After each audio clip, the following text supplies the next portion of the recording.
কাঠুরে তখন খুশি মনে বাড়ি চলে আসলো এবং তার বউকে ডাকতে লাগলো। কি গো সোমা, কোথায় গেলে?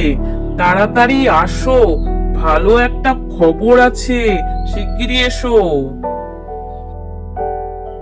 কি গো, কি হয়েছে? এভাবে ডাকছো কেন? বলো কি হয়েছে? এত দেরি করলে কেন?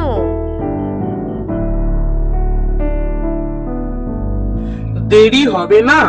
দেরি হওয়ার কারণ আছে, তোমাকে সবই বলবো। আগে চলো ঘরে যাই।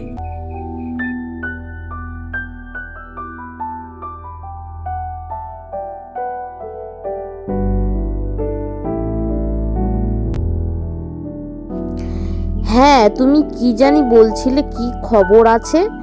এইবার বলো, তাড়াতাড়ি বলো। এইভাবে উত্তেজিত হয়ে তুমি এত জোরে জোরে ডাকছিলে।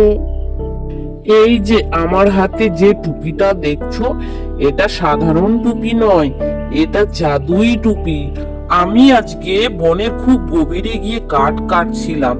হঠাৎ করে একটা রাক্ষস উদয় হয় এবং সেই রাক্ষসটা খুব দয়ালু ছিল। আমার কষ্টের কথা শুনে সে আমায় এই জাদুই টুপি দিল। আর এই জাদুই টুপি মাথায় পরে যা খেতে চাইবো তাই চলে আসবে। সোমা এই কথা শুনে অবাক হয়ে গেল এবং কিছুক্ষণ কাঠুরের দিকে তাকিয়ে রইল। তারপরে বলতে লাগলো, হ্যাঁ গো, তাহলে তো অনেক দিন ধরে আমরা ভালো মন্দ খাই না।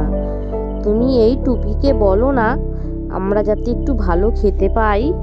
কাঠুরে তখন সেই টুপি মাথায় পরে নিয়ে বলতে লাগলো, হে জাদুই টুপি, আমাদেরকে অনেক ভালো ভালো খাবার এনে দাও, যাতে আমরা তৃপ্তি করে খেতে পাই।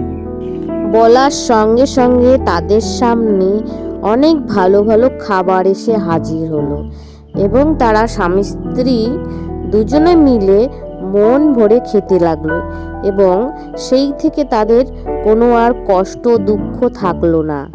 এমন নতুন নতুন কার্টুন ভিডিও দেখতে হলে চ্যানেলটিকে সাবস্ক্রাইব করে রাখো।